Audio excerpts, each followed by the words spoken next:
Les nouveaux droits de douane imposés par l'administration Trump sur le bois d'œuvre canadien sont entrés en vigueur la semaine dernière.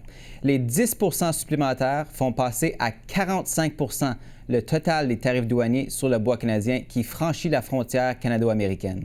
Vincent Miville est directeur général de la Fédération des producteurs forestiers du Québec. Il me fait plaisir de le recevoir en studio. Monsieur Miville, bonsoir. Bonsoir. Alors, comment est-ce que cette nouvelle hausse de tarifs se fait sentir concrètement sur le terrain au Québec? Bien, en fait, c'est un peu comme un deuxième coup de massue au niveau du secteur forestier. Comprenons bien que déjà l'été dernier, les droits compensateurs et droits anti-dumping avaient monté de 15 à 35 À 35 ça constitue un triste record depuis le début des différents conflits sur le bois d'œuvre dans les années 80. Donc, c'était déjà un challenge ou un défi pour l'ensemble du secteur. 10 supplémentaire, c'est un deuxième coup de massue pour l'ensemble des gens du secteur. Pas seulement, je vous dirais, pour l'industrie forestière ou les usines en tant que telles, mais également pour l'ensemble de la filière, donc des propriétaires forestiers, des producteurs, des entrepreneurs et tous les autres gens qui les accompagnent dans la filière.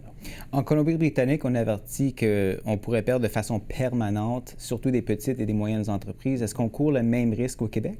Je pense que c'est un risque pan-canadien. Évidemment, en Colombie-Britannique, cet enjeu-là survient. Au Québec, c'est le même genre d'enjeu. Puis évidemment, chaque conflit du bois d'œuvre, chaque taxe, etc., a cet effet-là insidieux sur l'ensemble de l'industrie forestière, sur le secteur forestier canadien, qui ultimement va perdre des parts de marché à long terme. Et concrètement, est-ce que vous ressentez déjà ces effets-là sur le terrain en termes de qu'est-ce que vos membres vous disent par rapport à les conséquences qu'elles ressentent? Exactement. Donc, il y a des fermetures d'usines ici et là. Pour les producteurs forestiers, on parle de fermeture de marché. Souvent, c'est la seule usine ou une des seules usines auxquelles ils peuvent livrer. Mais grosso modo, ça se reflète par une baisse des conditions de mise en marché, donc une baisse des volumes récoltés par les producteurs forestiers sur le terrain, de l'ordre d'environ 15 en 2025. Et cette baisse-là, c'était même avant qu'il y ait ces dernières hausses de taxes-là. Je pense qu'il faut s'attendre à ce que la situation ne s'améliore pas dans les prochains mois. Ottawa a promis à l'industrie forestière 700 millions de dollars en garantie de prêt et 500 millions de dollars en subventions et contraventions. Jusqu'ici, comment est-ce que vous évalueriez la réponse du gouvernement fédéral à cet enjeu? Bien, je pense que c'est... je ne peux pas me substituer aux usines qui vont recevoir ces subventions-là, mais je suis sûr que toute forme d'aide directe est mieux que rien du tout. Par contre, un des enjeux avec l'aide qui a été donnée par le gouvernement, c'est qu'il y a des angles morts, c'est-à-dire qu'on vient subventionner ultimement seulement, on pourrait dire, l'industrie forestière, mais il y a tout un écosystème qui vit aux alentours de l'industrie forestière, dont les producteurs forestiers, dont les propriétaires forestiers, qui ne bénéficient pas de ces aides gouvernementales-là, de ces programmes-là, ni de mesures d'aide sociale pour affronter la tempête qui se dresse devant eux. Dans certains cas, certains propriétaires et producteurs forestiers vont perdre une part importante des revenus qui sont en mesure de générer d'une année à l'autre, et ça devient très problématique pour eux. Donc, pour l'instant, il n'y a toujours pas d'aide, justement, aux producteurs forestiers eux-mêmes?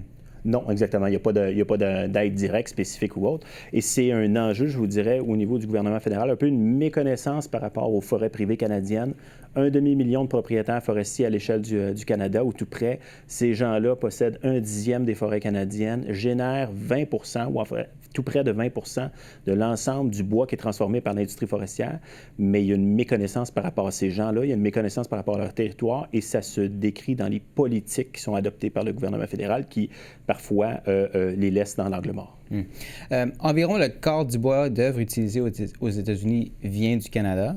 Dans ce contexte de conflit commercial, qu'est-ce que cette dépendance américaine signifie pour votre industrie? Est-ce qu'on voit là quand même un certain levier qu'on pourrait utiliser dans les pourparlers? Définitivement. En fait, c'est une codépendance. Les Américains ne pourront jamais totalement s'affranchir du bois d'œuvre canadien. On ne pourra jamais totalement s'affranchir du marché américain non plus. Dans les mesures prévues par le gouvernement Carney, on mise beaucoup sur le marché domestique, donc bâtir avec du bois canadien. On mise beaucoup sur la diversification des marchés. C'est deux bons moyens d'augmenter, on pourrait dire, la demande globalement pour le bois et le bois d'œuvre canadien. Par contre, n'en demeure pas moins qu'on a, un marché si important à proximité aux États-Unis. On va rester lié avec eux à travers le temps. L'enjeu, je vous dirais, par contre, au niveau des taxes et des quotas qui sont qui ont été appliqués sur l'industrie forestière canadienne à travers le temps, tranquillement, on perd des parts de marché au niveau des États-Unis. Les investissements se réalisent plus rapidement au niveau des États-Unis parce que l'industrie forestière canadienne est taxée, malheureusement. Comment est-ce que vos partenaires aux États-Unis, eux, réagissent à ces actions de la part du gouvernement Trump? Parce que j'imagine que eux aussi font face à une crise du logement. J'imagine que les associations de construction ne sont pas très contentes de cette décision, j'imagine. Exactement. Donc, les associations de construction, donc les utilisateurs du bois d'œuvre sur les marchés, le voient comme un enjeu important pour eux parce que ça augmente le coût des matériaux sur leur marché de manière artificielle. Donc, c'est définitivement un enjeu pour eux, pour les consommateurs qui vont ultimement payer une bonne partie de cette surtaxe-là. Par contre, au niveau de l'industrie forestière américaine, bien, je pense qu'elle se complaît un peu dans la situation qui fait augmenter de manière artificielle les prix des matériaux sur les marchés et qui peut augmenter leur rentabilité de manière bien évidente. Vous l'avez déjà évoqué, mais au Canada, on parle beaucoup ces temps-ci de bâtir au Canada, d'acheter canadien. Le gouvernement Carney veut privilégier l'utilisation du bois d'œuvre canadien pour relancer la construction de logements à travers le pays. Oui. Jusqu'à quel point le marché canadien peut-il vraiment venir compenser pour les pertes si les exportations vers les États-Unis diminuent? Oui. Bien, grosso modo, je vous dirais de manière marginale, pour différentes raisons. Regardons principalement, disons, le Québec en ce moment. Environ 40 de notre bois d'œuvre, du bois d'œuvre simplement, est expédié aux États-Unis, donc vendu aux États-Unis. Donc, c'est impossible, je vous dirais, à remplacer concrètement. Ce qu'on peut faire, c'est, comme vous dites, construire un peu plus de maisons en bois au Canada, au Québec, etc. Construire des immeubles commerciaux davantage, donc l'utilisation davantage du bois plutôt que d'autres produits comme l'acier, le ciment, etc.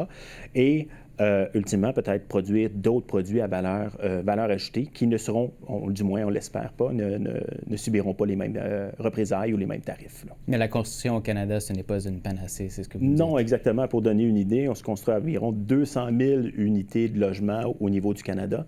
À l'échelle des États-Unis, c'est dans un bon an, mal an, dans une moyenne, c'est 1,5 million. Donc, c'est deux tailles complètement différentes. Donc, à ce point-ci, qu'est-ce que vous attendez concrètement de la part du gouvernement Carney dans les prochaines semaines, même les prochains mois?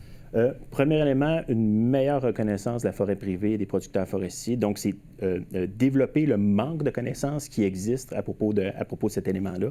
Par la suite, c'est développer je vous dirais, des programmes qui s'adressent à ce demi-million de propriétaires forestiers-là, qui est super important au niveau de la filière. Troisième élément, je vous dirais remettre de l'avant sur le haut de la pile le dossier de l'industrie forestière, du bois d'œuvre, etc. Il va falloir trouver une solution, négocier une solution raisonnée avec l'industrie forestière, ces enjeux-là. Et c'est sûr que de notre côté, on souhaiterait que lorsqu'il y aura cette négociation-là, que les propriétaires forestiers deviennent un peu une sorte, soient exemptés des tarifs et quotas. Parce qu'il faut comprendre, c'est que les producteurs forestiers canadiens représentent exactement le modèle qui est véhiculé par les États-Unis.